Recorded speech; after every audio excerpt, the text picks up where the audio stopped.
सुख दुःख सांगण्याचा अधिकार आत्म्याला असतो. परमात्मा राम हे सर्व सुख दुःख जाणून घेऊन आपल्या शिष्याचे व भक्ताचे लक्षपूर्वक रक्षण करतात. कारण आपण जर समजा गुरु केला, त्या गुरु पासून आपल्याला जे भगवंताचं पूजन भजन करण्याचं ज्ञान प्राप्त होतं आणि त्या ज्ञानाच्या आधारे आपला हा जे मनुष्य जन्म आहे हा देह सार्थकी लागतो आणि मोक्षाला जातो. म्हणून गुरु करूनच आपण भगवंताची भक्ती करायला पाहिजे. आपल्या शिष्याचे व भक्ताचे लक्षपूर्वक रक्षण करत असतात. आत्मा व परमात्मा याचा अंतर जवळ करणारा तोच गुरुरूपी राम आहे. आणि आपण प्रत्यक्षात जसं भगवान श्री गुरु दत्तात्रेयाची मूर्ती अशी बघतो, पण ती मूर्ती आपल्या संग बोलत नाही किंवा आपण काही गारानं सांगितलं ते ऐकत नाही. कारण ही एक कृती आहे भगवंताची मूर्ती. आणि त्यांच्याकडे जे भगवंताची सेवा करत्या गुरुच्या रूपाने गुरुच्या रूपाने सेवा करत्या गुरु करून, तेव्हा ते जे काय भगवंत त्यांच्या बुद्धीला हे शब्द देऊन ते आपल्या समोर मांडण्याचा प्रयत्न करायला लावतात. आणि मग तो जर आपण जिवंत गुरु केला, ज्याचं कार्य संपलं ते समाधिस्थ झाले, ते कोणाचे गुरु होत नाही. म्हणून जिवंत गुरु करणे, त्याच्याकडून बोध उपदेश घेणे आणि आपली भक्ती करणे. भक्ती केल्याने भगवंत आपल्या या मनुष्य जन्माचं सगळं काही श्रेय घेऊन त्याला मुक्तीच्या मार्गाला नेतो. म्हणजे त्याच्या जीवनाचं ध्येयाचं सार्थक करतो. यत्र देव परा भक्ती यथा देव तथा गुरु तत्स्यते कथिता व्यर्थ प्रकाशिते महात्म्यानं. ज्यांची परमेश्वरावर श्रद्धा भक्ती आहे तशीच भक्ती श्रद्धा सद्गुरु चरणी असावी. जेव्हा आपण एखाद्या मंदिराच्या समोर जातो किंवा मंदिरात जातो, जसं मनोभावे दर्शन करतो आणि आपलं गाणं त्या भगवंताला सांगतो, तो ऐकून आपल्या प्रश्नाचे उत्तर देत नाही. त्याच पद्धतीचं एखादा जर ज्ञानी पुरुषाला आपण जर गुरु केलं आणि त्याच्या पायावर डोकं ठेवलं, तर तो आशीर्वाद देताना हाताचा स्पर्श करी किंवा दोन शब्द आपल्या संग सांगल बोलल. म्हणून ते आनंदाने आपण स्वीकारू, तेव्हा आपल्याला काही काळ आनंद निर्माण होतो त्या आशीर्वादाने. आणि तर आपण जर जसं ते मनात पक्क जर केलं, तर आपल्याला मरेपर्यंत भगवंत आपल्या पाठीशी असा भास होत राहतो आणि त्या गुरुच्या अनुषंगाने आपण भक्ती मार्गाला लागू शकतो. अशा परमेश्वरावर श्रद्धा भक्ती आहे तशी भक्ती श्रद्धा सद्गुरु चरणी असावी. अशा महात्म्यास शास्त्रयुक्त रहस्याचे ज्ञान होत असते. देवावर आपण जसे प्रेम भक्ती श्रद्धा ठेवू भक्ती करीत असतो, त्याचप्रमाणे आपण आपल्या गुरुवर किंवा आपल्या गुरु समान ज्ञानी महात्म्यावर श्रद्धा ठेवा. सगळेच लोक असे नाही की तो आपला आत्मविश्वासघात करू शकतो. कारण त्याच्यावर विश्वास ठेवण्याआधी त्याच्याकडे आपण चांगल्या पद्धतीनं जर विचारपूर्वक करून जर बघितलं, तर त्याच्या मनाची प्रवृत्ती आपल्याला समजू शकते आणि त्या प्रवृत्तीप्रमाणे आपण त्याला गुरुरूपी मानावं का नाही हे ठरवता येत असतो. आपल्या गुरु समान ज्ञानी महात्मा यांच्यावर भरोसा ठेवून देवाची भक्ती केल्याने शास्त्रयुक्त रहस्याचे ज्ञान प्राप्त होत असते.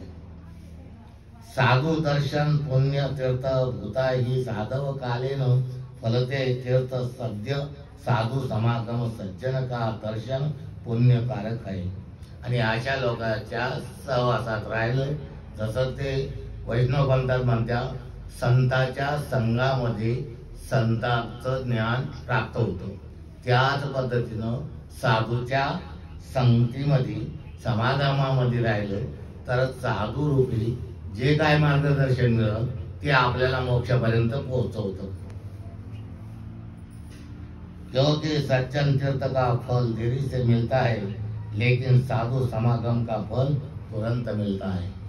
आता आपण जर समजा वैष्णव पंथामध्ये कीर्तन प्रवचन भजन या सगळ्या गोष्टी केल्या, त्या मंदिरामध्ये जोपर्यंत हे कार्यक्रमात आपण सहभागी आहे तोपर्यंत खूप आनंद आहे. पण आपण घरी गेलो, आपण संसार प्रपंचाने भ्रमित झालेलो लोक आहोत, म्हणून आपल्याला घरामध्ये भांड्याला भांडं लागल्याशिवाय राहणार नाही आणि आपला जो मंदिरात आनंद होता त्याच्यावर विरजण आल्याशिवाय राहत नाही. म्हणून साधूच्या समागमामध्ये असं येणार कुटुंबातलं जे व्यक्ती आहे ते निर्माण होत नाही, कारण साधू ही शक्ती अलग असते. त्यांनी 6 विकाराला मारून साधू हे स्वरूप धारण केलेलं असतं आणि त्या साधूच्या समागमात राहणारी व्यक्ती कधी संसार प्रपंचाचं दुःख मानत नाही किंवा ते दुःख त्याच्यापर्यंत पोहोचत नाही.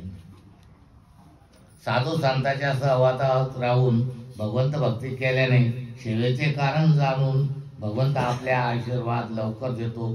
स्वरूपानंद स्वामी म्हणतात, हरीला त्या भगवंत परमात्म्याला आपल्या हृदयात साठवशील तरच या संसारात सुखी होशील.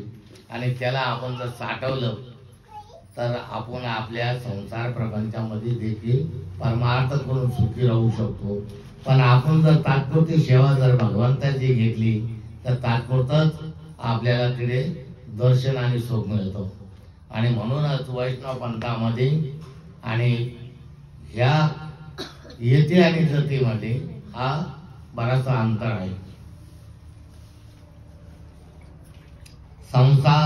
संसाराची लाभ हानी बघून भक्ती करू नये तरच सुखी होतो. येथे स्वामी स्वरूपानंद म्हणतात, हे बापांनो मनुष्य प्राण्या, भक्ती ही लाभ हानी बघून केली जात नाही. आपण म्हणलं देवापुढे 100 रुपये ठेवला, सगळ्या माझ्या कुटुंबाला सुखी ठेव आणि मला धन धान्य पैसा अडका कमी पडू देऊ नको, तर देव येडा नाही.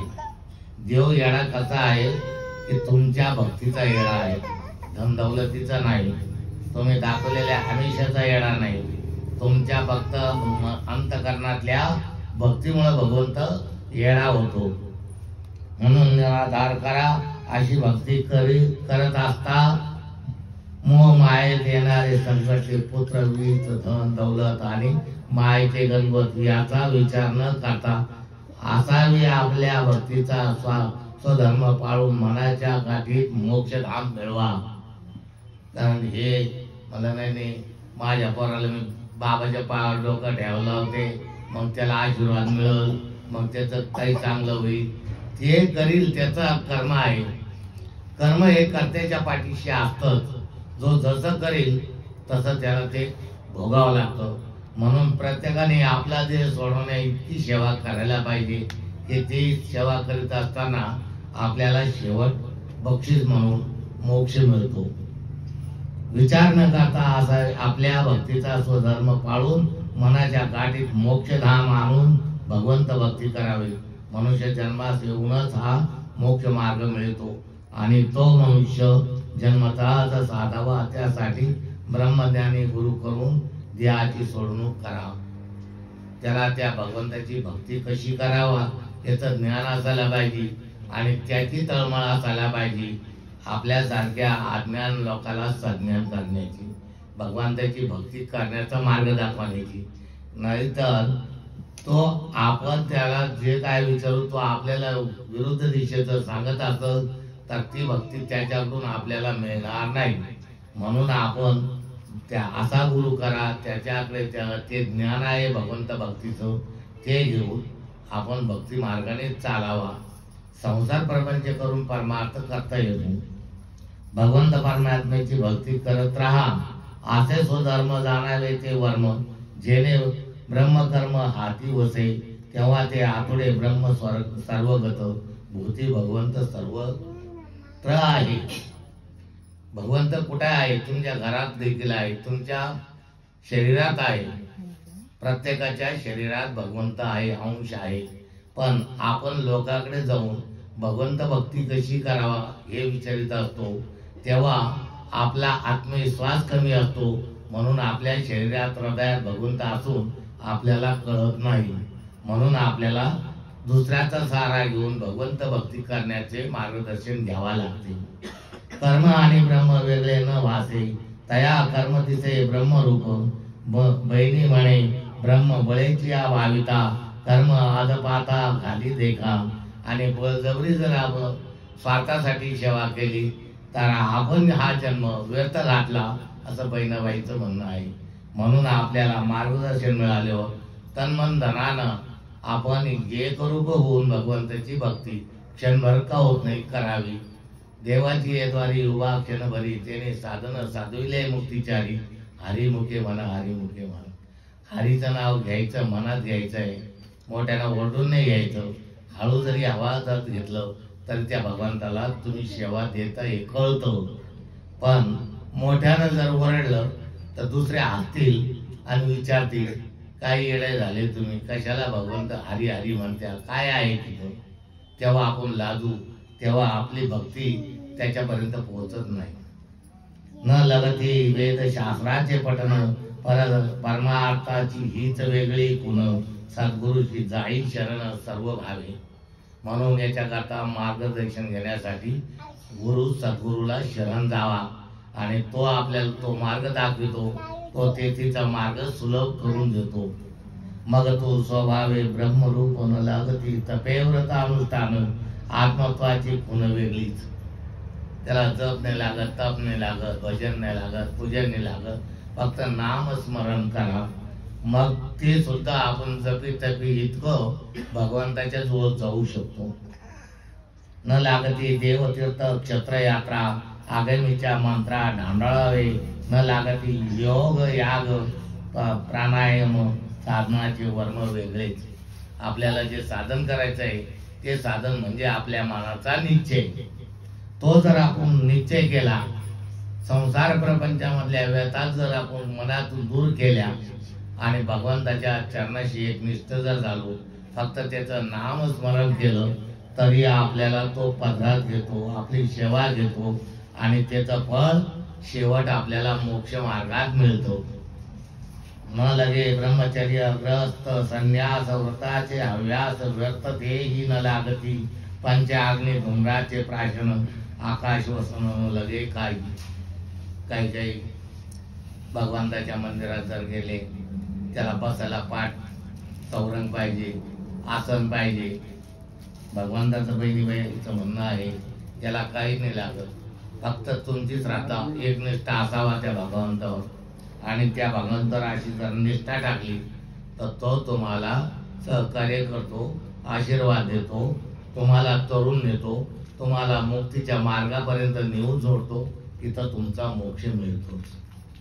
बहिणी म्हणे एक सद्गुरु वाचून मोक्ष ना गळणी प्राप्त होईल. पण गुरु करावा लागतो, आणि गुरु केला तर त्याचे गुण आणि अवगुण हा भेद बघा आधी करण्याआधी. जर त्याच्या अंगी अवगुण असेल तर गुरु करू नये, आणि त्याच्या जर अंगी सगुण असेल, निर्गुण असेल, अंगी गुण असेल, तो गुरु करा. मग तो जाती जातीचा असो, कुठल्या जाती धर्माचा असो, मग तिरस्कार करू नये. जगाने जरी आपल्याला विटंबलं, काय परजातीच्या गुरुचं आणि तुझं नातं आहे, तरी त्याचा क्रोध राग मानू नये, कारण तोच गुरु आपल्याला तरुण परमेश्वराच्या चरणापर्यंत नेतो. आणि म्हणून गुरु करण्याआधी फक्त लक्षणं बघा म्हटलं. गुरु कोणत्या जातीचा आहे हे बघायचं काहीच नाही, फक्त गुरुचे गुण बघा आणि गुरु करा. त्या गुरुच्या गुणामुळं भगवंताची भेट सुद्धा होऊ शकते. गुरुची कृपा होण्यासाठी गुरुवर पूर्णपणे श्रद्धा लागते. साधकाने पूर्णपणे श्रद्धा भक्ती केली तर त्याच्या अस्तित्वात सर्व काही शक्य होत असतं. अस्तित्वात म्हणजे आपण जिवंत आहे. अस्तित्व आणि आस्था हे दोन आहे. आस्था म्हणजे आपल्याला सगळं मिळावं अशी भक्ती करणारे, ती बाह्य भक्ती आहे. आणि अंतर्यामी जो भक्ती करतो ती अस्तित्वात आहे. तोपर्यंत अस्तित्व संपलं सगळं काही संपलं.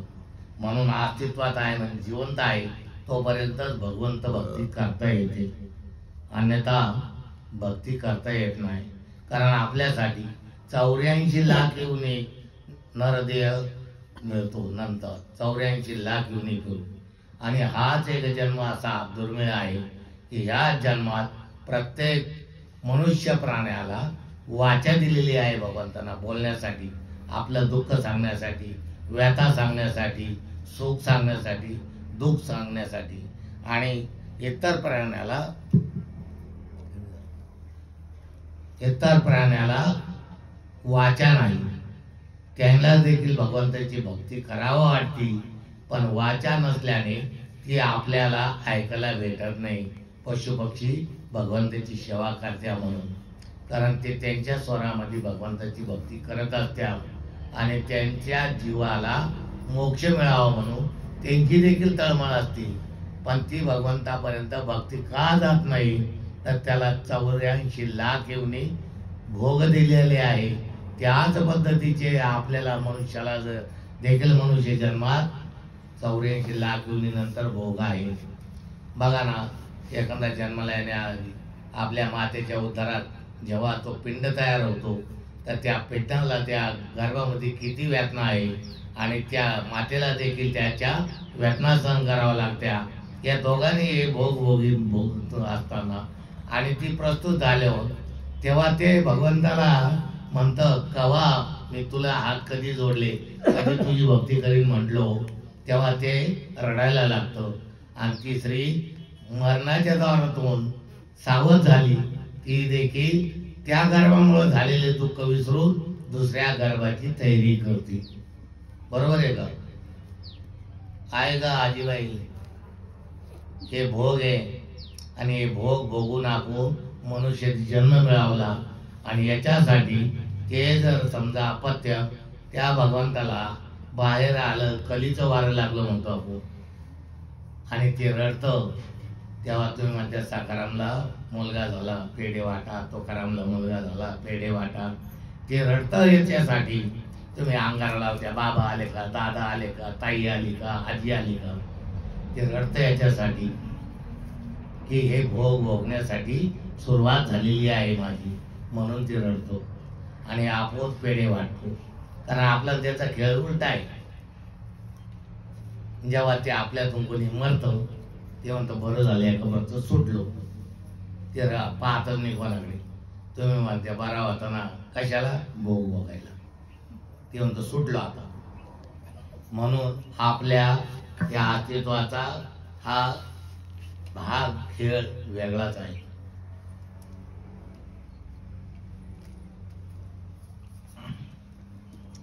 अध्यात्म वाटचाल करणे म्हणजे धार तलवारीच्या धारेवरून चालणे. म्हणून गुरुचे मार्गदर्शन त्यासाठी गुरु करणे हा अध्यात्मक ज्ञान मिळवणे हे अत्यावश्यक ठरते. हे आपलं जीवन जसं काही धारदार तलवारीवरून चालणं, किंवा ते लोक पाहिले का आपण ते दोर बांधून त्याच्यावरून खेळतात त्या डोंबारी, असं आपलं जीवन आहे. त्याच्यावरून चालायचं, केव्हा पडू, केव्हा ती धारदार तलवार आपल्याला लागल हे आपल्याला कळत नाही. म्हणून गुरु करून हे ज्ञान मिळवलं, त्या भगवंताचं स्मरण करीत राहिलो तर आपल्यावर हे धारदार तलवारीवरून चालण्याचे प्रसंग येत नाही. धनदौलत सोडत नाही. देऊया का देवाला 1-2 लाख रुपये, बाबा मला दुःख नको देऊ, बंद कर, असं जरी कोणाला भासत असेल, कर्म याचे फळ भोगीत असेल. जे कर्म करू त्याचं फळ भोगावंच लागणार आहे. कारण गुरुविना ज्ञान नाही, ज्ञानाविना शांती नाही आणि शांती विना सुख नाही, आनंद नाही. गुरुची अवहेलना निंदा केल्यामुळे घडणाऱ्या पापाचे क्षालन जगनिवास करणारा भगवंत देखील करू शकत नाही. काय होतं त्या ठिकाणी असं वाक्य म्हणलेलं आहे श्री गुरु दत्तात्रेयाने, जर एखाद्याने आपल्याला भगवंताची भक्ती करण्यासाठी गुरु केला, मान्य केला आणि परत त्याच्यापेक्षा थोडस शाब्दिक चांगलं म्हणणारा भेटला, तर त्याचं काय खरंय? तुमच्यासारखा दुसरा गुरुच नाही. ह्या निंदना सुद्धा भगवंत आपली सेवा घेत नाही. म्हणून गुरु केला तर त्या गुरुला मरेपर्यंत स्मरण करा, त्याला माना, निंदा करू नका. पण गुरु करणे अगोदर गुरुचे लक्षण बघा, चांगले की वाईट, मग गुरु करा. आणि केला नंतर कळलं की हा चांगला गुरु नाही, तर असं तुम्ही मनातून सुद्धा शब्द काढू नका. त्याची सेवा करा. त्या सेवेना भगवंत आपला होतो. या पापाचे चालन जग निवास करणार नाही, भगवंत देखील करू शकत नाही. आपण जितकी सेवा अधिक करू तितके चैतन्य प्राप्त होते. चैतन्य नवनाथालाच प्राप्त होतं असं नाही, प्रत्येक मनुष्याला प्राप्त होतं, पण गुरु सद्गुरु शिवाय नाही, त्याच्याकडून मिळालेल्या ज्ञानाशिवाय नाही. त्या भगवंताला ज्ञानयुक्त सेवा दिली पाहिजे, तर आपल्याला हे प्राप्त होतच. गुरुने उच्चारलेल्या शक्तीचं संपूर्ण मानव जातीचे कल्याण करण्याचे सामर्थ्य लपलेले आहे. मानवाला जे पाहिजे, काय पाहिजे? आपल्या जीवाचं कल्याण. कल्याण म्हणजे धन दौलत संपत्ती नाही. आपण मनुष्य जन्माला आलो, 84 लाख येऊन फिरून आलो, पण आपल्याला हे माहित नाही आपल्या गावामध्ये जर एखादं मेलं वारलं आहे की नाही, आणि त्याची प्रयत्न यात्रा निघाली, मशानात नेलं, तिथे त्याला अग्निडाव दिला आणि आपल्या गावामध्ये काही प्रतिष्ठित बोलके लोक असतात, ते म्हणतात 2 शब्द बोला, आणि ते बोलताना काय म्हणतो, आपल्यातून एक हिरा निघून गेला, आमच्या कुटुंबावर दुःख कळा आली आहे की नाही. ती दुःख कळा आली हा शब्द चांगला आहे, पण आपल्यातून हिरा निघून गेला म्हणजे त्या बोलणाऱ्याला माहित नाही की ती पाप करेल होते ना की पुण्य करेल, की हा दारू पिऊन गावाला त्रास देत होता की दररोज शिव्या गाळ करीत होता आहे की नाही. पण एक आपण लक्षात ठेवायचे, ते बोलते बोलू द्या, ते पाप करते करू द्या, पण आपलं कर्तव्य आहे मौतीला जाणं, ते म्हणजे सुखात का दुःखात आहे की नाही, मारणादारी का त्वरणादारी. पण एक विषय असा आहे, ब्रह्मा विष्णू महेश उत्पत्ती स्थिती लय. ब्रह्मदेव आपल्याला जन्माला घालतो, विष्णू परमात्मा आपल्याला सांभाळतो आणि महादेव आपल्याला संपवतो. हे करीत असताना भगवंताने सांगितलं, श्री गुरु दत्तात्रेयांनी, तिने मिळून मीच आहे, पण हा त्रिवेणी चालना आहे. आता या ठिकाणी शास्त्र आणि शास्त्र जाणते मी सुद्धा म्हणतो, 84 लाख येऊन फिरून मनुष्य जन्म येतो, नरदेहाला जन्माला येतो, आणि इथंच त्याचं पापपुण्याचा झाडा होऊन तो 16व्या आश्रमात यमसाधनाला उभा केला जातो, म्हणजे त्याच्या 13व्याचं जेवण घालून, आणि त्या ठिकाणी चित्रगुप्त त्याची फाईल काढतो, पाप किती पुण्य कर. ते पुण्य असेल तर तिथं भगवंताचं नाच गायन भजन कीर्तन केल्या जाते, त्याला स्वर्गात कैलासात जे काही असेल 21 स्वर्ग त्यापैकी ते पाठवले जातं. पण पापच असेल तर त्याला परत येऊनेला जन्माला जावं लागतं, म्हणजे 84 लाख येऊन फिरावं लागतं त्याला परत आहे की नाही. आणि आपले हे पट्टे भाषणात सांगायच्या, स्वर्गात यांच्या जीवात आला शांती मिळो, चांगलं पद मिळो, कुठून मिळो, त्यांनी काय केले तुलाच माहित नाही, त्याला स्वतः कुठे जायचं हे त्याला माहित नाही, आणि म्हणून ही निंदा नको. तो जिथं जाईल तिथं त्याच्या कर्मगतीनुसार जाईल, म्हणून त्याला कर्ममधून चांगलं करण्यासाठी भगवंताची भक्ती पाहिजे. ती भक्ती मिळवण्यासाठी त्याला गुरु पाहिजे, आणि गुरुच्या अनुषंगाने स्वर्गातले पद मिळू शकतात. ते मिळवण्यासाठी भगवंत भक्ती हाच एक शेवटचा पर्याय आहे. आणि तो आपण जरी आतापर्यंत कोणी जर भक्ती नसेल केली तर खरी भक्ती कुठे आहे ती ऐका, पटलं तर ऐका. ज्याने आई वडिलाची सेवा केली, ज्याचे आई वडील असत, ज्यांनी आतापर्यंत नसेल केली, त्यांनी आई वडिलांची सेवा करा, खरा परमेश्वर तिथं आहे. आणि ती आई वडिलांची सेवा पुंडलिकाने केली तेव्हा देवाला सुद्धा शरण घ्यावं लागलं.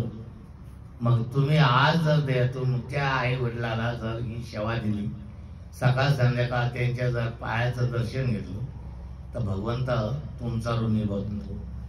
कारण त्या पुंडलिकाची सेवा पाहून त्या पांडुरंगाला सुद्धा 28 युगे विटेवर उभं राहावं लागलं. मग तो आपल्याकरता 28 युग नाही, आपल्या आयुष्यातल्या घटिकापर्यंत आपल्या पाठीशी जरी उभा राहिला तर ती आई वडिलांची सेवा आपल्याला मोक्षापर्यंत नेईल. आणि सगळ्याला जमत नसत तर ते त्याचं कर्म आहे.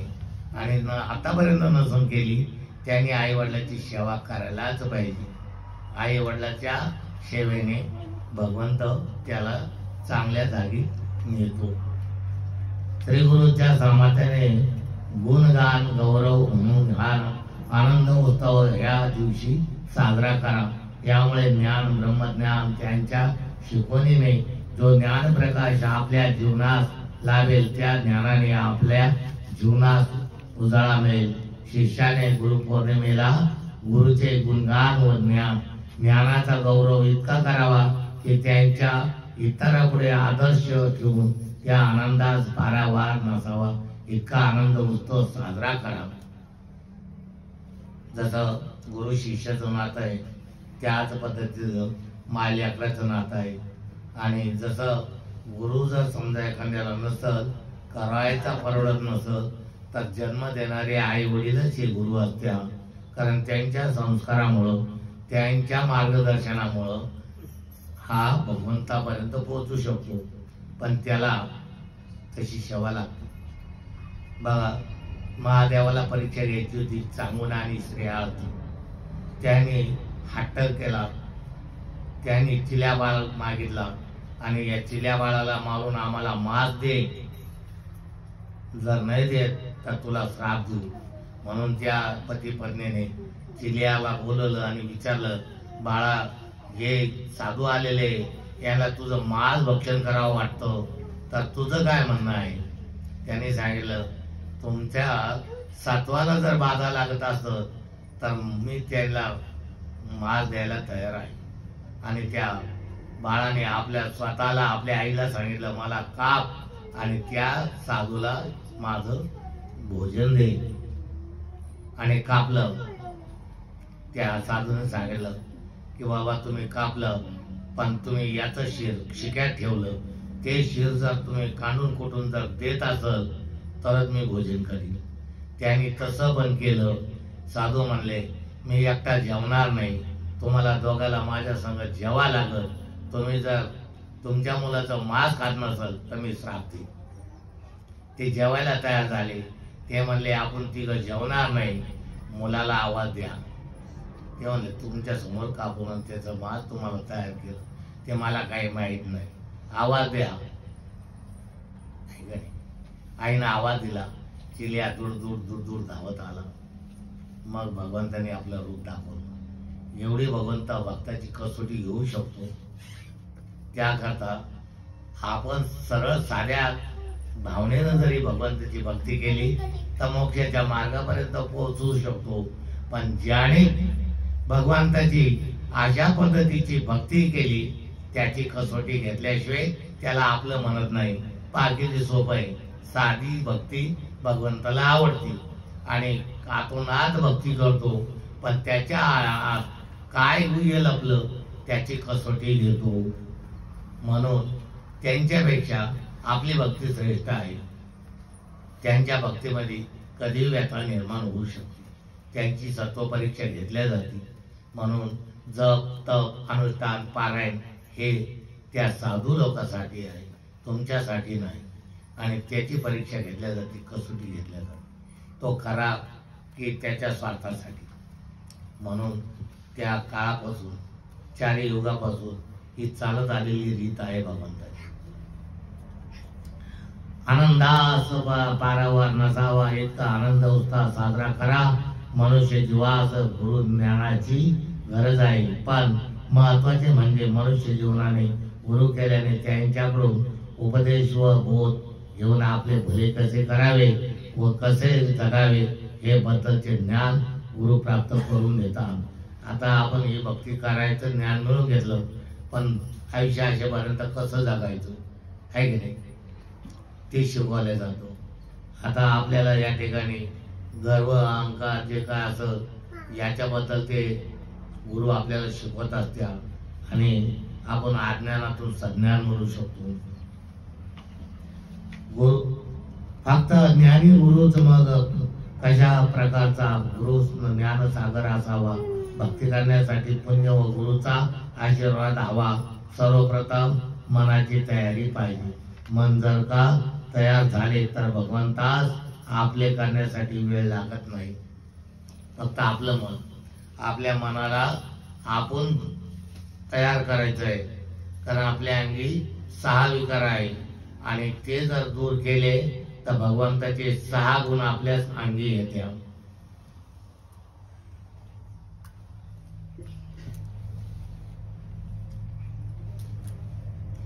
त्या 6 गुणाबद्दल सुद्धा मी तुम्हाला लिखाणामध्ये आहे, ते वेळ जर मिळाला तर ते सांगतो कसे करायचे. तरी असेल तर ब्रह्मांडाचा आपले करण्यास वेळ लागत नाही. भक्तीने असे पुण्य करा. भक्ती करण्यासाठी सद्गुरु शरण जा. सद्गुरु शरण गेल्याने सद्गुरूची कृपा होते व ईश्वराची ओळख होते. म्हणून पुण्य आपल्या पदरी असेल तर भक्तीचा रंग मनात भरा. जर आपल्या पदरी पूर्वजन्मीच थोडंफार जरी पुण्य असं तर याला वाया न घालवता आपण परत पुण्य कमवू तर आपल्याला मोक्षाचा मार्ग सहज मिळतो. भक्तीचा रंग मनात भरता येतो. यासाठी सर्वप्रथम आपल्या मनात ताब्यात ठेवा. जर मन ताब्यात नसेल मग किती जरी तुम्ही विचार केला तरी मनाच्या विरोधात जाऊ शकत नाही भक्ती करायला. कारण तिथं सुद्धा आपल्याला अडथळे येतात. जसं आता तुम्ही बसले, ज्याच्या मनात भाव नाही पण आलेला आहे काही कारणास्तव, कोणाच्या म्हणण्यावरून किंवा एखाद्याचा आणि त्याचा आपला संबंध चांगला आहे या अधिकाराने आलेला आहे आणि अचानक त्याला फोन येतो आणि त्याला हे सगळं सोडून पळतो. आता फोन निघले म्हणून पहिले निरोप येतो. कारण त्या भगवंताला तुमच्या मनातली व्यथा कळते. खरी भक्ती की खोटी भक्ती. भक्तीचा आव आणला तरी त्यात भक्तीचा रंग भरत नाही. म्हणून मन उंच करून भक्ती करा. मग बहिणाबाई सुद्धी म्हणले आपलं मन उंच करा आणि मन जर ताब्यात ठेवलं तर भक्तीचा मार्ग सोपा होत राहतो. माझी यारे मला सखया सजना ऐकतो प्रार्थना विनवितो सांडी हे मी पण अंता लक्षण निवांत आपण सुखी राहील. किती वनवन करीसी भ्रमण व्यर्थ करा काया क्षीण श्रम देवी माया मृग आले पाठी का लागीशी कष्ट का भोगीशी 84. जर आपलं मनच नाही भगवंत भक्तीला, कारण आपल्या कर्मगतीने भगवंत आपल्याला घेतच नाही, तेव्हा आपण उगाच वनवन कोणाचं म्हणून वनवन करू नका. ते माझे बाबाला जोडते जावाच लागत, पण तिथं जाऊन मी आताच म्हणलो ती व्यथा निर्माण होईल. मग आपलं मन तळमळायला लागत, जावा लागत. आपण भगवंताची भक्ती सोडू. पण जर भगवंत भक्ती जर तळमळी ना असत तर कुठला निरोप फोन येत नाही आणि भगवंताची भक्ती पूर्ण आपण घेतल्याशिवाय राहत नाही. किती वनवन करीसी भ्रमण व्यर्थ काया क्षीण श्रम देही माया मृग जळे पाठी का लागशी कष्ट का भोगी 84. कारण हे माया मृगजळ असं आहे. आपण रोडवर गाडी चालवतो ना आणि उन्हामध्ये आपल्याला दूरवर असं पाण्यासारखं चमकत राहतं. त्याच्याजवळ आपली गाडी गेली तर ते दूरवर चमकत असतं. असं आपल्या भक्तीचं हे छळण होत राहतो. कारण मनामध्ये पक्क आपण निश्चय केलेला नाही म्हणून मृगजळासारखं आपण भ्रमित होत राहतो. आपण पाण्याजवळ आलो दूर कसं दिसतं, आपण पाण्याजवळ आलो दूर कसं दिसतं. बहिणी म्हणे गेले संत ज्या वाटा पावले ते निष्ठा सुखरू. जे संत गेले होऊन गेले त्यांची निष्ठा होती म्हणून ते सुखरूप स्वर्गात पोहोचले. तिथे काय आपल्या मशनभूमीमध्ये ठग नव्हते आले. याला स्वर्गात पद भेटो जागा भेटो हे यांना सुखरूप भगवंत जवळ घेऊ असं म्हणणारे तेव्हा कोणी नव्हतं.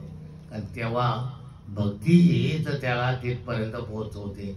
आणि मग ब्रह्मा विष्णू महेश त्यांचं कार्य फक्त एवढंच राहतं, जन्माला घालणं सांभाळणं मारणं. पण याच्यातून पापुण्य जर असं तर परत 84 लाख घेऊन याच्यातून न ते आला परत भगवंताची भक्ती.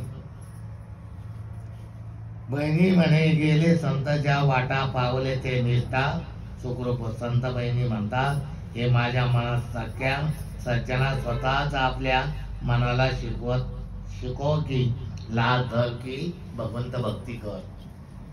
आणि भगवंताची भक्ती याच्यासाठी हे पूर्वीचे साधू संत तळमळत होते आपल्यासाठी, म्हणून त्यांनी असे त्यांचे अभंग लिहिले, मोठमोठे ग्रंथ लिहिले आणि त्याच्यातून आपल्याला बोध उपदेश केले आणि त्याच्यातूनच आपण हे घ्यायचं असतं. कष्ट चौऱ्याऐंशी लक्ष येऊनीचे असे वागले नाही काय गीत तुझ्या देहाचे, मग मनुष्य देहाचे तर एक सज्जनी संगत धरा, अशी ज्याने लाज धरली असे खरे संत ज्या वाटेने गेले, त्यांच्या निष्ठे ते सुखरूप पावले. ते कोण त्याचे नाव गाव आपण ऐकवायच पाहिजे. कोण गेले बा, हे सगळेच म्हणतात हे संत गेले, साधू गेले, आहे की नाही. बऱ्याचशा लोकांना माहित नाही कोण गेले. सुख वामन व्यास पराशर गेले, थोर थोर जेने पंथे. आता हे शुक वामन पराशर हे महान संत होऊन गेले, साधू होऊन गेले आणि त्यांनी भगवंत भक्ती केली, म्हणून ते भगवंताच्या भक्तीमधून स्वर्गाच्या पंथाला गेले. जेने पंथे सुखी झाले पै, मना त्याची सोय धरी पंथे. म्हणून त्यांचं ही कीर्ती ऐकून आपल्या मनाला याची सोय धरायला पाहिजे, भगवंत भक्ती करायलाच पाहिजे. वैशिष्ट अरुंधती सनका आदी पाये गेले, लवलाय जेने पंथे. बळी विभीषण प्रल्हाद वाल्मिकी पावले ते सुख जेने पंथे. अशा महान साधू संतांनी आपला मार्ग शोधला आणि भगवंत भक्ती करून ते स्वर्गात गेले. ऐसे किती सांगू चौवर्णांतरी, जाळे ते संसारी सुखरूप. बहिणी म्हणे मना धरी रे धारणा, लागे मी तुझ्या चरण. आणि यांच्यासाठी आपल्यासाठी तळमळती बहिणाबाई की बाबा ही धारणा प्रत्येकाच्या मनाला येऊ दे आणि एवढंच मागणं आहे तुझ्यापाशी. बहिणी म्हणे स्वतःच्या मनास उपदेश करतात की अशी भक्ती धारणा मनात असेल तर वर महान साधू संत ऋषी मुनी नाव सांगून बहिणाबाई मनाची समजूत घालून ध्यानस्थ बसते. त्यांची आपली समजूत घातली, यांनी जसं केलं तसं तुम्ही करून स्वर्गाला जा. ऋषी मुनी नाव सांगून बहिणाबाई मनाची समजूत घालून ध्यान धारणा धरून भगवंत परमेश्वराची भक्ती करण्यासाठी प्रत्येकाच्या मनास उपदेश करतात. मी तर सतत गुरु भजन पूजन स्मरण ध्यान वगैरे करून आणि समाजात बसणे उठणे करत असतो, त्यामुळे मला दुःख वाटत नाही. हे माझं म्हणणं आहे की जे बहिणाबाई असे साधू संतांचे मी पोथी पुराण ग्रंथ दुसऱ्याच्या तोंडून हे ऐकलं आणि माझ्या मनाचा मी निश्चय केला आणि याच्यातून मला संसार प्रपंच किंवा अशा इतर गोष्टीचं दुःख दिसत नाही, वाटत नाही. मला असं वाटतं सगळ्यांनीच भगवंताची भक्ती करावा आणि आपल्या देहाची सोडवणूक करावा. आणि बहुजनाच्या चर्चेत मला अनेक काही शिकता येते, त्यातून मला प्रेरणा मिळते. दत्ताच्या भक्तांनी भगवंत श्री गुरु दत्तात्रेयांना आपले दैवत मानल्यापासून आपली संकटे दूर झाली. ज्या ज्या लोकांनी खरोखर दत्ताची सेवा केली करत आहे त्यांचे अनेक दुःख निवारण भगवंत दत्तात्रेय करीत असतात आणि असं माझ्या निदर्शनात झालं. बऱ्याचशा लोकांना आनंद प्राप्त करून दिला भगवंतांनी. असे माना माझ्या पुढील सर्व संसार सुखमयी व मंगल होणार असा दृढ भाव मनी धरा. तुमची राणी अगदी साधी असायला पाहिजे. डाम डबोल वैभव या श्रीमंती वगैरे गोष्टींना या पंथात मज्जाव नाही. कारण तुम्ही डाम डवलात आले, तुम्ही खूप हाय पायरायला लागले आणि तुमचा त्वरा आम्हाला दाखवायला लागले. आम्हाला त्याच्याबद्दल काही सुख आणि दुःख आनंद वाटत नाही.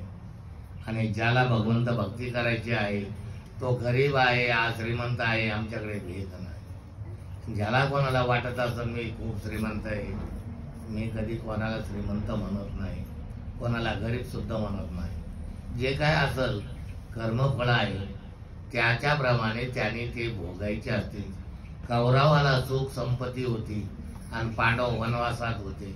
पांडवा संघ भगवंत होता, कौरवासंग दुष्ट विचार होते, पण त्याचं या कलियुगातच फळ त्याला इथं भेटलं. त्याच पद्धतीचं आपल्याला देखील भेटू शकतं. म्हणून आपण गर्व, अहंकार, टाटा या गोष्टी बंद करा आणि भगवंत भक्ती करा. तिथे श्रीमंत गरिबाचा भेद नाही. परमार्थिक ग्रंथाचे नेहमी वाचन करा. त्यातील ज्ञान भूमिकेकडे तुमचे लक्ष असू द्या. अलग निरंजन हा श्री गोरक्षनाथाचा आदेश लक्षात घ्या. ठेवून या रोज क्षणभर का होईना मी कोण आहे याचा विचार करा. अभक्षवक्षण व पाय करू नका. श्री दत्त भक्तामध्ये पावित्र्याला फार महत्व आहे. तुम्ही अधिकार कर्तव्य श्री गुरु दत्तात्रयाचे थोडा वेळ नाम स्मरण करा. जर जमलं कामात काम म्हणा राम. त्याला काही बत्ती जागा पाहिजे, मंदिर पाहिजे, पवित्र भूमी पाहिजे असं काही नाही. तुम्हाला वेळ प्रसंगाला तुम्हाला जर भगवंताचं स्मरण करा वाटलं तुम्ही कुठे करा, स्मशानभूमीत बसेल असं तरी करा. त्यांना ती जागा सुद्धा चालते. असं नाही की भगवंताचं इकडे कसं नाव घेऊ, असा काही भाग नाही. दररोज श्री गुरु दत्तात्रय म्हणावे. सेवेने गुरुची कृपा होते व गुरु भेटीने मार्ग सापडतो आणि इथे ईश्वराची ओळख होते. जर ईश्वर चिंतन केले तर गुरु ज्या स्थितीला आहे त्या स्थितीला आपण सुद्धा जाऊ शकतो. असं जर भगवंताची सेवा भक्ती केली तर आपल्याला देखील तिथपर्यंत पोहोचता येतं.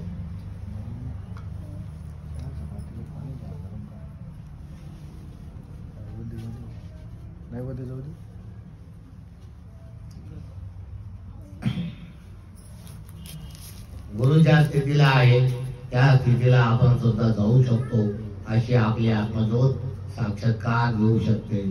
मग ती सांभव आनंद वैभव बोधाचा संसार झाला तो अमृत. ते अज्ञान या निवृत्तीनाथा दिदली यायची.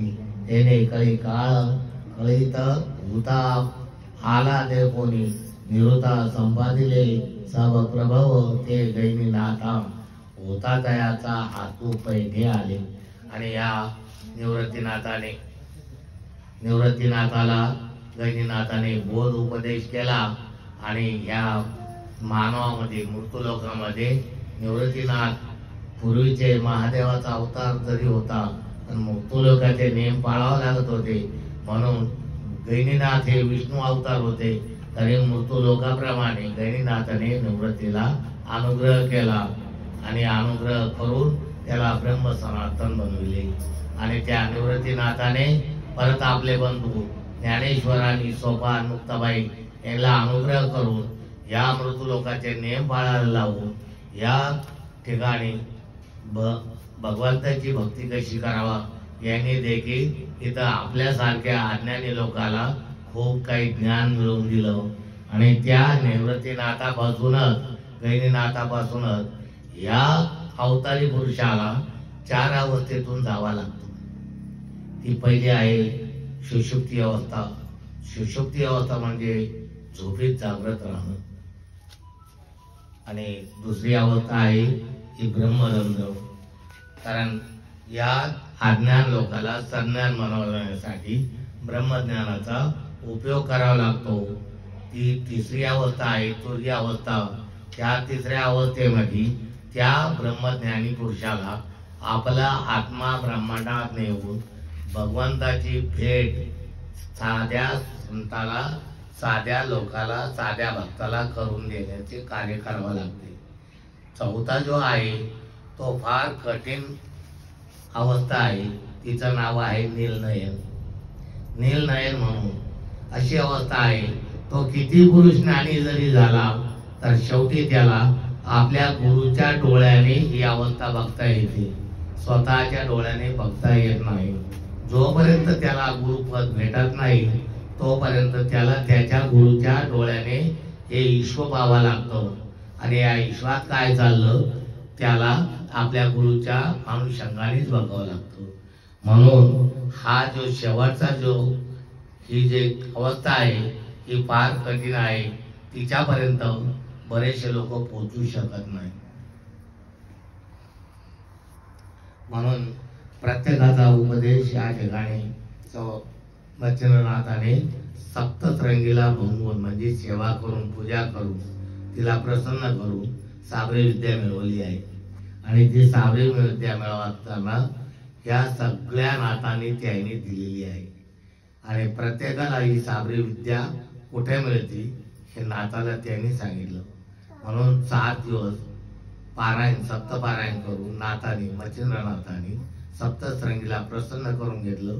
आणि सप्ततरंगीने त्या मच्छिंद्रनाथाला मार्तंड्य पर्वत नेऊन त्या ठिकाणी साबरी विद्याचा उगम कसा होतो तिथं अदृश्य काचरूपिका नंदी आहे त्याला दृश्य केलं म्हणजे लोकलेला आहे. आणि मग त्या ठिकाणी नाग वृक्ष वल्ली वृक्ष आहे मोठा तिथं अष्टधैन 52 33 कोटी देव या त्या झाडावर प्राप्त करून 100 कुंडाची पूजा करायला लावली. ते उकळते पाण्याचे कुंड आहे त्या ठिकाणी प्रत्येक कुंडात स्नान करायचं. आदित्य नावाचा जप करायचा. एक कुंडाचं स्नान करायचं. असं 6 महिने हे करून मच्छिंद्रनाथाने साबरी विद्या मिळवली. आणि ती आज बरीचशा नाथपंथी लोकांना माहीत नाही. आणि ते त्यांच्याकडे ते मडीला जात्या माहीमला जात्या तीर्थाच्या ठिकाणी जात्या साबरी विद्येची पुस्तकं घेत्या ते पठण करत्या. त्याला वाटते याच्यातच विद्या आहे. विद्या ही कुठल्या ग्रंथात नाही पुस्तकात नाही. विद्या ही आज त्यांनी जाताना समाधीस्थ होताना ती भस्मात सोडली आणि त्या भस्माचा गुण येतो लोकाला. म्हणून याला वाटतं की आम्हालाच येतो. ते जुन्या लोकांच्या म्हणल्याप्रमाणे आहे. म्हणजे मी निंदा करून या पंथाची पण त्याला वाटतं गाडी खाली चालतं तर आम्हीच गाडी ओढतो. आणि काहीची अशी गाडी बरोबर नरुळी असतील नरुळी ते गाडी वंगायची त्या गाडी बरोबर त्या नरुळीची जत्रा होती. म्हणून याचा अभ्यासच पाहिजे. आणि तो अभ्यास असा पाहिजे तो अभ्यास करून शिष्य आणि भक्ताला आज्ञान लोकाला मिळालाच पाहिजे. तो जर मिळाला तर ते सुद्धा नाथपंथाचा प्रचार आणि प्रसार करू शकत्या. आणि त्याचबरोबर हे ज्ञान श्री गुरु दत्तात्रेयाने त्यांच्या नवनाथाला दिलेलं आहे का नाही. त्याच पद्धतीने आजची जी देखील परंपरा आहे. पण शुक्तिका रत्न प्राप्त करण्यासाठी जसं साबरी विद्या प्राप्त करण्यासाठी मच्छिंद्राला कष्ट करावे लागले तसंच शुक्तिका रत्न प्राप्त करण्यासाठी दत्तात्रेय भक्तांना ही धडपड करावी लागते. आणि ते पिठापूर कोरपूर आणि गाणगापूर या ठिकाणी प्राप्त होतं. पण हे प्राप्त झाल्यानंतर श्रीशैलम मल्लिकार्जुन कर्दळीवर या ठिकाणी त्याला काही काळ काढावा लागतो तेव्हा हे पूर्णपणे त्याच्या पदरात मिळतो. पण तशी वृत्ती जर असेल तर श्री गुरु दत्तात्रेय हे केल्यानंतर त्यांना 12 वर्षाने एक अनुग्रहाचा फूल प्रदान करीत असत्या. आणि ते फूल घेऊन ती जशी अर्थसिद्धी आहे एका सिद्धीला 24 कळा आहे. त्या 24 कळापैकी एक कळा त्या दत्तात्रेयातर्फे शिष्याला दिल्या जाते. पण त्याचा सदुपयोग करत नाही म्हणून दुरुपयोगामुळं सिद्धी प्राप्त होत नाही. झाली तर एक कळा. म्हणून हे कार्य जितकं आपल्या सामान्यापर्यंत पोहोचल तितकं त्याने भगवंताच्या भक्तीत एकनिष्ठ राहायला पाहिजे. ते जर राहिला तर त्याच्याकडे त्याला काही बक्षीस नाही. त्याचा मोक्ष निश्चितच आहे. त्याला शेवट बक्षीस आहे. भगवंताच्या कार्यासाठी त्याला वेळोवेळी जन्माला घालणे आणि मग त्याने मुक्तू लोकात येऊन कार्य करणे. सगळ्यालाच हे प्राप्त होत नाही. पण सगळ्यांना मृत्यू लोकात संघ घेऊन तिथपर्यंत पोहोचायचं आहे. पण ज्याला यावा वाटलं तो येतो. ज्याला यावा वाटला नाही तो थकला म्हणजे रस्त्यातच बसतो. म्हणून अनंताची भेट करणं सगळ्यात गरजेचं आहे. आणि या ठिकाणी थोडं मी अजून म्हणजे मला हे सांगा वाटतं लोकायला त्याच्यातलं थोडासा भाग मी मी लिखाणातून केलेला तो सांगतो. असल तुम्हाला ऐकायची गरज सांगतो. घेऊ का पुढं काही थोडं. गुरुकृपेविना नाही आत्मज्ञान, वावगा तो शिन साधनाचा, सहज साधन गुरुकृपा जाण. जर गुरुची कृपा जर झाली तर साधन सहज सोबत होतं, पण गुरुशिवाय ज्ञान प्राप्त होत नाही. असा किती विज्ञानी असत, विज्ञान म्हणजे पंडित असत, शास्त्रज्ञ असत, काय जे असत, वेदविद्याचा अभ्यास केलेला असत, 18 पुराण, 6 शास्त्र, 4 वेद जरी पाठ असत, पण गुरुशिवाय फल होत नाही. वावगा तो शिन साधनाचा, सहज साधन गुरुकृपा जाण. जीवाचे कल्याण तेने होई, गुरु माता पिता गुरुची देवता, गुरु मुक्तिदाता आयचे मानी. गुरु सेवे विन जाऊन येते क्षण, त्याने तो प्रसन्न सद्गुरु. आता हे घेत असताना माझ्या मनाची प्रवृत्ती खराब आहे, पण हे मला मिळवायचं आहे. तर मी प्रयत्न काय करीन, त्या गुरु पुढे पळत, गुरुचे बोजे उचली, 4 लोकांना माग राय म्हण, गुरु आहे, स्पर्श करू नको, अंक करू नको, म्हणजे हा अगोदरपणा करू, त्याला वाटतं गुरु प्रसन्न होईल. इथं तशी परिस्थिती नाही. गुरु सगळ्याच्या मनाला झाकून बघतो, खरं काय आहे, तेव्हा गुरु त्याला कृपा करतो. तो जर सत्याची बाजू घेऊन चालत असेल, त्याला जे पाहिजे तो देतो, पण तेव्हा देतो. अशा लटक लुटकना काही देत नाही. हे श्री गुरु तिचे कार्य असं आहे की तिथं तुमच्या प्रत्येकाच्या मनाचा भाव जाणत्यात येईल आणि त्याला आपला शिष्य बनवतात आणि त्याला आपला शिष्य बनवून त्याच्या हाती ही सूत्राची दोर देतात. श्री सद्गुरु म्हणतात, गुरुची कृपा झाली पाहिजे. ती गुरु कृपा साधका साधता गेले, हेच साधक शिष्याचे हे असले पाहिजे. त्याला साधवता आलं पाहिजे. ते दिलं ते साधवता आलं पाहिजे. व्यर्थ ती चावटी नको, वटवट नको, निंदा नको. त्याने सद्गुरूच्या सानिध्यात राहून हे मिळवलं पाहिजे.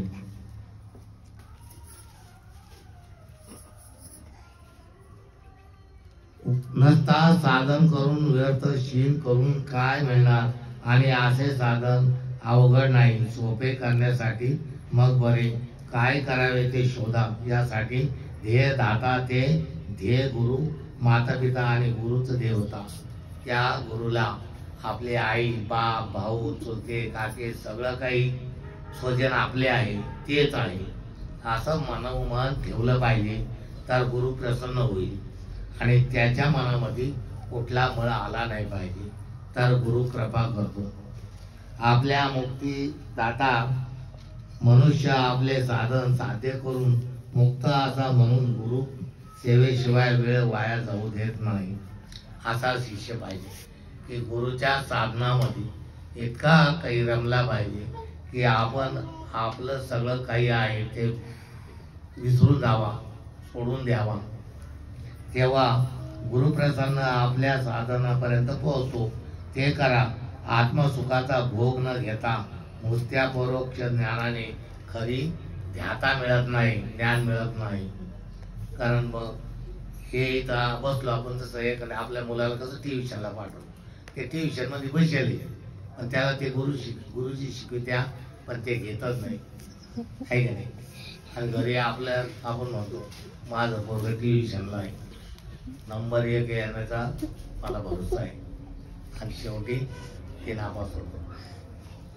म्हणजे तो शिक्षक त्याला शिकवत नाही, त्याचे पैसे घेतो पण शिक्षक नाही, कारण ते शिकतच नाही.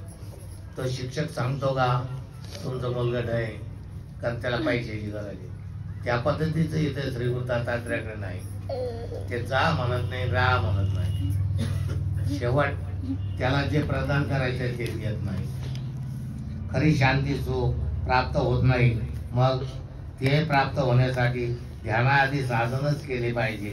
त्या संत कृपा मिळवली पाहिजे. म्हणून ज्ञानात ध्यानम विशेष ते असे भगवंते म्हटले आहे. ध्यानाआधी साधन मग करता येईल जे कळले. म्हणून जे तेच स्वतः बसते मग साधन क्रिया सोडतात, मग ते पूर्णपणे आज्ञानी असतात. तसं आता क्लासला पाठवलं त्याला काहीच येत नाही, त्याला माहिती आपल्याला पैसे भेटायचे जाऊ द्या. पण माऊलीकडे तसं नाही. माऊली त्याला जा म्हणत नाही, राहत नाही म्हणत नाही, पण त्याच्या या कृती पाहून त्याला ते साधन देत नाही, म्हणून त्याच्याकडे हा भाग मिळत नाही. आता श्री संत तुकाराम महाराज म्हणत्या, कळले म्हणती आम्हा ब्रह्मज्ञान धुरेचे अज्ञान. आम्हाला ब्रह्मज्ञान कळलं म्हणत्या तुकाराम महाराज, पण त्याच्याकडे अज्ञान पण आहे. त्या अज्ञानामुळं जरी लोक म्हणले तो ब्रह्मज्ञानी आहे, पण ते म्हणत्या त्याच्याकडे धुरीचं ज्ञान नाहीये, तो अज्ञानच आहे. पण तुम्हाला भासवतो म्हणजे ज्ञानाविना वैरागीशी तज्ञ नाही. जर तुमच्याकडे ज्ञान असल तरच तुम्हाला भगवे कपडे घालता येईल. जर पूर्णपणे ज्ञान नसल किंवा गुरु आज्ञा नसल तर तुम्ही हे करू शकता. पण गुरुच्या आज्ञेचं पालन आणि ज्ञान असून गुरुने जर समजा तुम्हाला भगवा वस्त्र घालू दिला नाही तर तो तुम्हाला घालायचा अधिकार नाही, कारण अज्ञानाचा खेळ होतो तो. म्हणून जाणावे ते व्यास शिवा अधिक न कळेची अंत ज्ञान ते स्वतंत्र आहे. देवा अधिकाला तुकाराम महाराज म्हणत्या, कळले म्हणते आम्हा ब्रह्मज्ञान पुरेचे अज्ञान जाणावे ते व्यास शिव अधिक जे काही देव आहे, न कळलेचे अंत त्यांना शुद्ध ब्रह्मज्ञान काय आहे त्याचा अंत कळाला नाही, असं तुकाराम महाराज म्हणत्या. मग ते कोणी कोणाला द्यावा हे महत्वाचं आहे. हरिरूप व्रती रूप ज्ञाना भुलले सकळ राहिले वेगळे अनादीचे.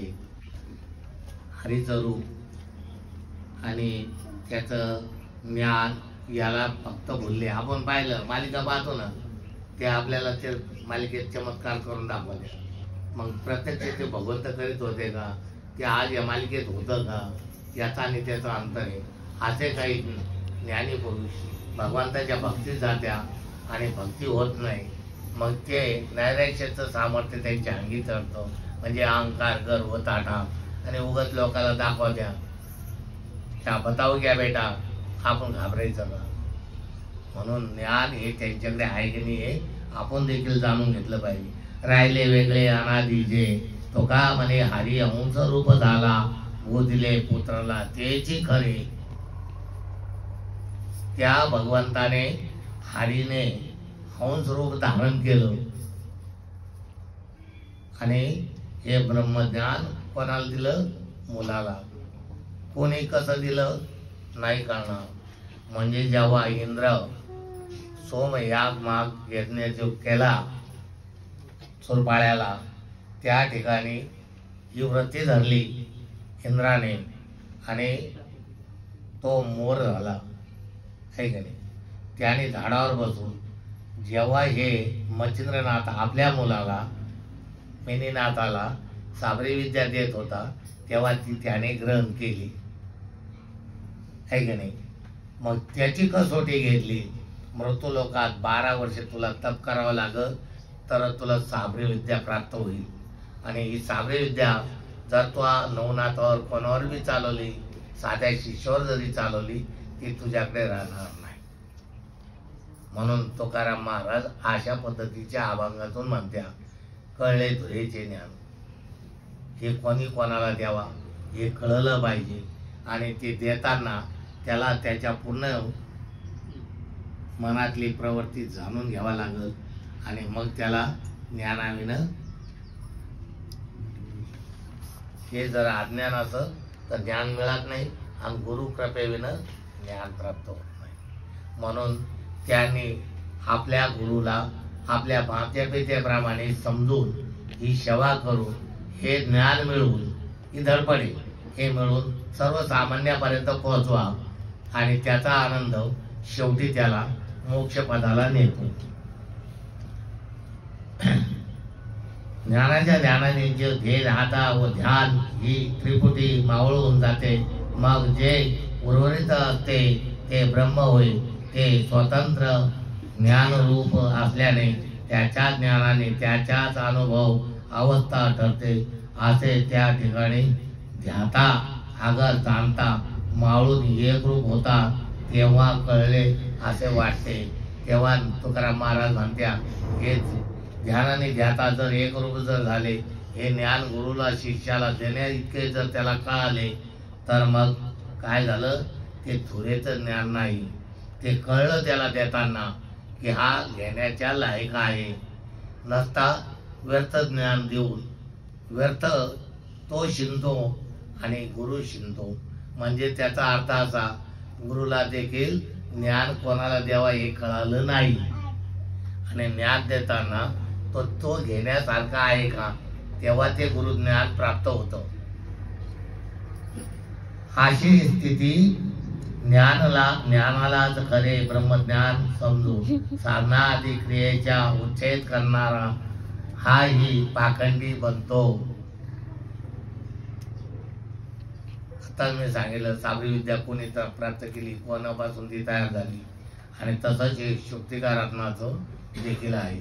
पण त्यांना साबरी विद्या सप्तश्रृंगी पासून मिळाली। सप्तश्रृंगी म्हणजे आद्यांगी पार्वती, तिचा हा पंथ आहे नाथ, आणि त्यांना आशीर्वाद महादेवानी आणि दत्तात्रेयांनी दिलेला आहे। म्हणून दत्तात्रेयाचे जे शिष्य आहे त्यांना शुक्तिका रत्न नावाची विद्या प्राप्त करून देण्यासाठी त्यांना सतर्क राहावा लागतो, आणि ते सतर्क राहून ज्यांना आपला शिष्य बनवत्या त्या शिष्याला कालांतराने गुरु बनवत्या।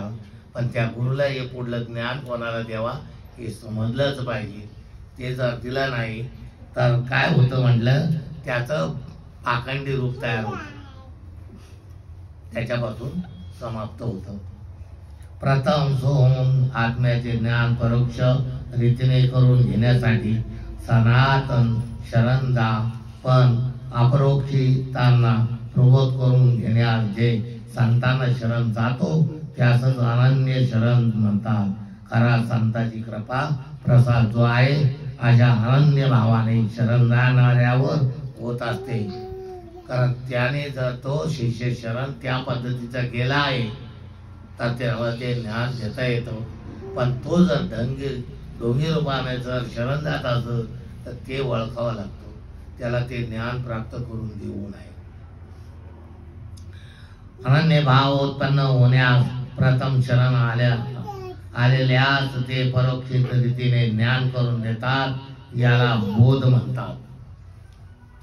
हे ज्ञान असं त्याला काही वया पुस्तकं नाही तर त्याला शिकवायचं, त्याला मंत्र शिकवायचे असं काहीच नाही। हे ऑटोमॅटिक सगळं काही मंत्र तंत्र त्याच्या मस्तकात सहज येत्या, पण तेव्हा त्याला हे सगळं भगवंताच्या समोर आपल्या गुरुची सेवा भगवंत रूपी करावी लागते, आणि तशी जर केली तर त्याला हे ज्ञान बोध उपदेशातून प्राप्त होतं। ध्यानाआधी साधन केल्यावर ज्यावेळी ज्ञान उपरोक्षित होतो त्यावेळी साधन सद्गुरूस अनन्य शरण होतो। मग त्या सद्गुरूस त्या सुखापासून शक्तिपाताने प्रबोध करतात व त्यास अपरोक्ष ज्ञान साक्षात्कार करतात। ही संतांची खरी कृपा होई, व खऱ्या अर्थाने गुरुकृपेविना नाही आत्मज्ञान, आणि आपणास आत्मज्ञानाची गरज असेल तर गुरुची कृपा होणे हे फार महत्वाचे आहे। आपल्याला गरज आहे घेण्याची, आणि अशी सेवा जर करा मनोभावे तर हे ज्ञान प्राप्त होतं। असं किती काळ जरी बसले दोघं ते ज्ञान प्राप्त होणार नाही, कारण ते ज्ञान घेण्यासाठी आपल्या संपूर्ण शरीरानं तन्मन धनाने भगवंताच्या चरणात गुरुचरणात लीन व्हावं लागतो। ज्याला नरदेह फुकट चालला आहे असे जर समजले, अशी श्रद्धेने वेदांत ग्रंथाचे अवलोकन करून त्यातील आत्मज्ञान करून घेण्यासाठी जे मुद्दे काढतो शोधतो व ध्येय वस्तू प्राप्त केल्याशिवाय भगवंत नाही, व आत्मज्ञानाबद्दल ज्याची सारखी तळमळ चालू असते व जो त्रिविध तापाने पोळलेला तो या नावाने अधिकारी संसारबद्ध झाला आहे. त्यामधून कायमचीच मुक्तता व्हावी तोच अधिकारी होतो. त्याने ठरवलं संसार प्रपंच केला, या संसार प्रपंचामध्ये आपलं मन रमलं, याच्यातून आपण आता निघायला पाहिजे आणि भगवंत भक्ती करायला पाहिजे. त्याची ही तळमळ जर खरोखर गुरुच्या चरणाशी जर असत तर तो संसार प्रपंच करून परमार्थ साधवतो आणि हे ज्ञान सुद्धा त्याला प्राप्त होतं. जो अविषय अज्ञानी, जो अतिशय ज्ञानी, म्हणजे इथं भगवंत म्हणत्या या दोन्हीचा फरक काय? ज्ञानी, अतिशय ज्ञानी आणि सगळ्यात जास्त अज्ञानी, याच्यातला फरक काय? तर ज्ञान आणि अज्ञानामधला फरक माऊली म्हणत्या ज्ञानी म्हणजे दोघात जो फरक आहे तो तर सारखाच आहे मला वाटते, कारण अज्ञान पुढे कोणाचे चालत नाही. अज्ञानी माणूस आहे तर कोणाचा धपू देत नाही. तो म्हणतो मी म्हणतो हेच बरोबर आहे, तो म्हणतो नाही नाही तू चैन बाई, तो म्हणतो तुला काही कळत नाही, मला जे कळतं तुला कळत नाही. पण ते अज्ञान कोणाला धपू देत नाही. त्याच पद्धतीने भगवंत म्हणत्या पण अतिशय ज्ञानामुळे मी देहच आहे असे समजतो, ज्ञानी असून समजून घेत नाही. जो ज्ञानी आहे त्याला अहंकार झालेला आहे, गर्व झालेला आहे, तो कोणाचं समजून घेत नाही. तो म्हणतो मीच आहे, भगवंत मीच आहे, देह मीच आहे, सगळं काही मला येतं, मला समजतो. म्हणून ज्ञानी आणि अज्ञानी याच्यात काहीच फरक नाही. पण ज्ञान मिळून सुद्धा जर गर्व अहंकार आला तर ज्ञान प्राप्त होते मिळून सुद्धा. समजा आतापर्यंत सांगितलं गुरुची सेवा केल्याने ज्ञान मिळतं, ते मिळालं, नंतर त्याला गर्व अहंकार आला तर त्याच्याकडे ते शिल्लक राहत नाही. म्हणून भगवंत म्हणत्या ज्ञानी आणि अज्ञानी याच्यात काही फरक नाही. फरक असतो तो अज्ञानी त्याला अधिकारी म्हणता येत नाही. जो ब्रह्मज्ञानात निमग्न झालेला आहे, जो खरोखर दृढ अपरोक्ष ज्ञान घेऊन ब्रह्माशिवाय या जगात काहीच नाही असा जो तोच अधिकारी साध्य करावे. सद्गुरूला कोणत्या रीतीने शरण जावे हे त्याला समजतं, त्याला अहंकार गर्व येत नाही. आशाला साध्य करा म्हणजे आशाला पहा शोधा, त्यालाच हे ब्रह्मज्ञान द्या, तर तो श्री गुरु दत्तात्र्याच्या शुक्तिकार रत्नापर्यंत पोहोचू शकतो. सद्गुरू सर्व भावे आनंदी शरण जावे, काया वाचा मने जीव भाव अर्पिन करून सद्गुरूचा सहवास अति चिकटीने वसत दृढ भाव सद्गुरूच्या सेवेत प्रसन्न होतात.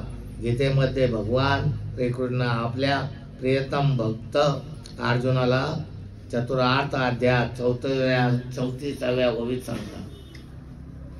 भगवान श्रीकृष्णाचे म्हणजे अर्जुन हे शिष्य होते आणि त्यांना हे ज्ञान ते सांगत होते. असं या श्रीगुरु दत्तात्र्यांनी या ओवीमध्ये घ्यावा आणि याचा लोकांना अनुभव द्यावा असं सांगत आहे.